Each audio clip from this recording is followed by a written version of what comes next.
and welcome to the Beef Edge, the Teagasc Beef Podcast, for all your latest news, information and advice for Irish beef farmers.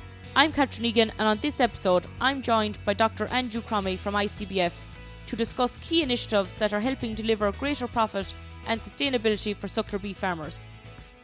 So the background of the Beef Data and Genomics programme was that looking at the challenges that the suckler beef sector faced, and it was particularly in the context of maternal traits. So as an industry, we've been very focused on growth and terminal traits and increasing the value of the progeny, driven by weaning exports and the value of carcass. The consequence of that is a lot of those more terminal genetics started to come back into our suckler herd as replacement females. And over a sustained period of time, we could see that the genetic trends for key maternal traits such as milk, suckler cow in terms of her milkability, in terms of female fertility, were drifting in the wrong direction.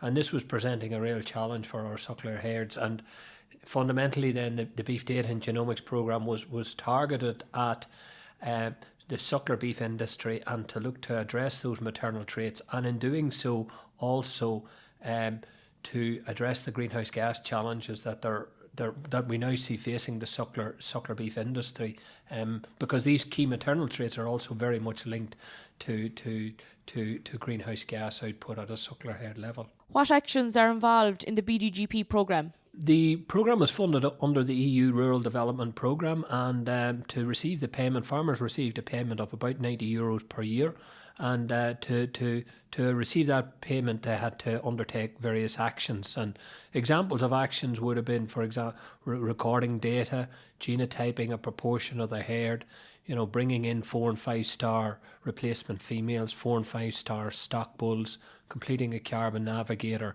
and there was also an educational element to the programme as well, which was undertaken by Teagasc at the outset of the programme. And you mentioned one of the key actions was using 4 and 5 star replacements. Tell me about this action.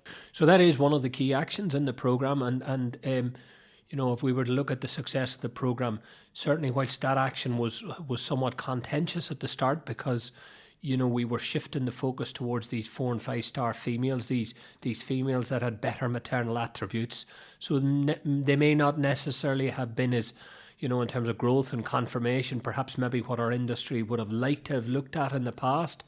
But what we've found that as a consequence of that particular action, farmers had to bring in a minimum of 20% of their replacement females by 2018 and 50% by 2050 of their replacement females over that period of time had to be genotype 4 and 5 star females. And the vast majority of farmers are on their way to achieving those actions. And the consequence we do see is certainly now a gradual turning around of these key performance indicators around the maternal traits and starting to move in the right direction.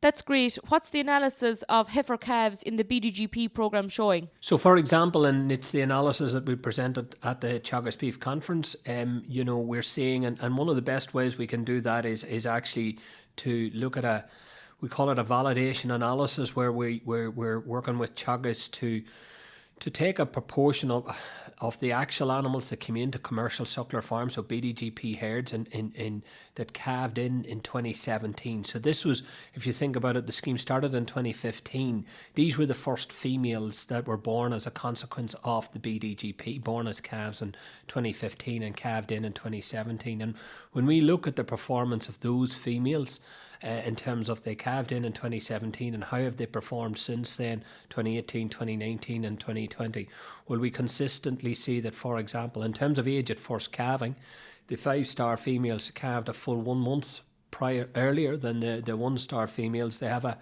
on average, they've been surviving 89% surviving from lactation to lactation compared to 84% for the 1 stars, and they've been recalving with an average calving interval of 5 days less every year. So these are all key maternal traits linked to female fertility. The other traits that we've been looking at are certainly it's the maternal milk, and again what we're seeing there is that they have a heavier weanling, so a 5 kilo heavier weanling at 200 days, and yet they're a lighter cow, so they're on average 20 kilos lighter, which again is a key determinant in terms of profitability, this weanling efficiency, the weight of the cow relative to the weight of the calf. And so the combination of the better fertility, the better milk traits, and that's translating into really good in terms of average carcass performance as well. And when you sum all of the gains up, on average, and we're seeing that those 4 and 5-star BDGP replacement females are leaving an average additional profit per progeny per year of about €140. Indeed. The current rate of gain is €5 per cow. How is that calculated and how does it compare nationally? So the current rate again is, as you say, is €5 per cow per year. How we calculate that is it's based on the average replacement index of the suckler females coming in on an annual basis. And if we look back to prior to the BDGP, that was we were making zero gain, so it was zero. So whatever bits of gain we were getting in terms of the growth traits, we were actually losing out in terms of the cost of female fertility and the cost of milk traits. So we were making no net profit in terms of replacement index. The BDGP has turned that around and it's now increasing at about €5 per year, which is very, very significant. And whenever we look at that in the context of the rate of genetic gain, we're now achieving a similar rate of genetic gain in the suckler beef industry for replacement index that we are for example, the dairy EBA and the dairy industry. And I think everyone would acknowledge, talking to dairy farmers or people in the dairy industry, one of the huge positives from the dairy industry has been, over the last 15 years, has been the success of the EBA. So it's actually quite remarkable that we're now achieving the same rate of gain as dairy EBA. Of course, the difference is, there's a 10-year time difference between, the EBA program, which really kicked off in 2005, and the BDGP, which kicked off in 2015. It's very interesting findings. How many farms and cows are actually involved in this BDGP program? So at the moment there are about 24,000 herds involved in the program, about 550,000 cows. In addition to that, the BDGP was launched in 2015. Then this year it was supplemented by a beef environmental efficiency pilot, which was an additional program, of which there are about 16,500 herds involved in that program, the majority of which are also in the BDGP, and there are about 400,000 cows and calves weighed as part of that program. There's a saying, a rising tide lifts all boats. Has BDGP impacted on non-BDGP herds? And if so, how? Absolutely, and this is one of the metrics that we do also look at whenever I talk about the €5 genetic gain in replacement index. That is across all replacement females in the suckler beef herd. The rate of gain is slightly higher in the BDGP herds, as one would expect, but the herds that are not in BDGP, of which there are certainly another 400,000 odd cows that are in those non-BDGP herds, they're also benefiting from the programme by virtue of the fact that they're acquiring replacement females from BDGP herds, or they're acquiring stock bulls, pedigree stock bulls, or using AA, improved AA, as a consequence of the BDGP. So it is a good example. Genetics is a really good example of something, if you do it right, everyone benefits. Yeah, and you've mentioned the beef environmental efficiency pilot program. What are the results from that showing to date? So at this stage we have about 400,000 cows and calves weighed, and again very positive outcomes that we're seeing in relation to the primary objective of that programme was to really supplement the BDGP with additional cow live weight and calf weaning weight data. We have a lot of good data around some of the farmer recorded traits, that are collected as part of the BDGP, but it has always been a challenge for us to get good live weight data on from the beef herd. And the Beef Environmental Efficiency Programme pilot was introduced with that objective. And, to see the level of weight data that's now been collected on farms, and certainly it's again highlighting, that on average these higher 4 and 5 star indexed animals are generating weanlings that are 4 or 5 kilos heavier at 200 days, and yet are 20-25 kilos lighter as cows.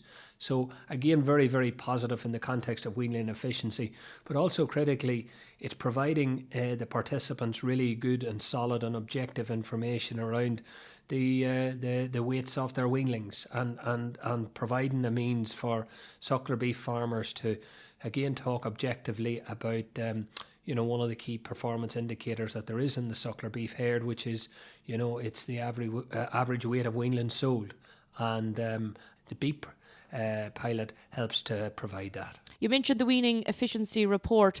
How can farmers access one for their farm? So it's a report that we generate after the weight recording visit, whether it's a visit or whether the farmer has weighed the animals himself. So as those animals get weighed, we generate a weaning efficiency report, and it's placed up on the ICBF website for farmers to access. And we are currently finalising that report, or a new version of that report, to make available to all participants, 16 and a half participants in the programme, which we anticipate that we will be sending out to scheme participants over the next number of weeks. Results to date are hugely encouraging in the context of profitable and sustainable suckler beef production. What are potential new areas of focus that could help us accelerate genetic progress? Certainly the validation work you mentioned, both of the profitability and sustainability. The validation work that I mentioned is, the fact that we're now getting comparable rates again to EBA, which is again would have been seen as a benchmark that against we can compare. The second one is the profitability differences, the €130 that we're seeing between 5 star and 1 star animals. And the third one really then around the sustainability. We do know that these 4 and 5 star animals are more climate efficient, and I suppose that was our expectation, and one of the key objectives of the BDGP was using a knowledge of the biology of the animals, and by promoting or favouring these maternal genes, a smaller cow size, corrected for age in terms of the age. We don't want too small a cow, but we knew that would mean or should translate into lesser carbon output at a cow level. And one of the most positive aspects of the project now at this stage is that for real validation, we have animals in the Tully Performance Test Station in Kildare. And whenever we look at those suckler beef animals, and we're directly measuring methane in these animals, so we have working with Teagasc and UCD, we have what's called these green feed systems, where effectively in pens of 20-25 animals, over a period of 4 weeks, as the animals feed a small bit of concentrate 8 or 10 times a day, over a sustained period, we can actually get a real good handle on the average methane output for every animal that's on trial. And it's remarkable to see that the high replacement indexed animals, 150, 160, 180, relative to the lower indexed animals at 50, there's an almost 20% lower methane yield from those animals relative to the lower genetic merit animals. So this is, I would say, almost world first and very, very new and groundbreaking research, which is helping to confirm the initial objectives of the BDGP. And, we're very, very excited about this, because this gives us a lot of confidence that, whilst the suckler beef cow is more commonly seen as a real problem in the context of greenhouse gas and methane and all that, but we would actually see this as being, really, really strong evidence that, yes, you can look at the suckler beef cow as the problem, but very clearly, the cow is also part of the solution. And if we can breed cows that are going to produce less methane, and we're very confident that we can do that now. Well, that puts Ireland and the suckler beef cow in a uniquely positive position with regard to, low carbon beef, the positive green image that we can present from our Irish ag food system. So, as I say, it's something that's very new and very exciting. Yeah, it's very positive information coming out. As BDGP Phase 1 finishes in 2020, what are the key dates and tasks that farmers need to be aware of? So the most significant one that's going to come forward for farmers is they've completed 2 of those. The significant tasks. Their 20% female requirement in 2018, their stock bull requirement in 2019, which is passed now, an AI requirement in 2019. But their last big requirement is really the 50% target, which will kick in October 2020. But again, as I said, the vast majority of scheme participants, because of their very positive engagement with the scheme, are well on track to meet with that particular action and requirement. What do you see in the future when BDGP ceases?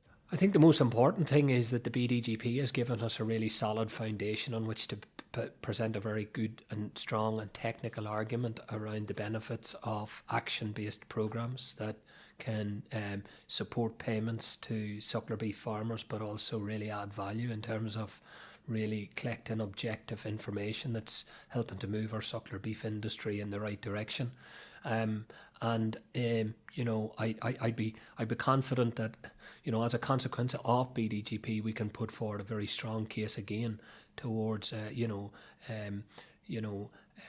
a further continuation of a programme such as BDGP, or with some additional actions or aspects, and make a very, very strong case for continued investment and support in the suckler beef cow and the suckler beef industry. A lot of positive, interesting points there, Andrew. Thank you very much for joining me on the show. You can catch up on all other shows and interviews from the Beef Edge podcast on the Teagasc website at teagasc.ie, or you can listen on Apple and Google Podcasts as well as Spotify. Don't forget to rate, review and subscribe to the podcast so you never miss a show. Until next time, I'm Catherine Egan, and thanks for listening.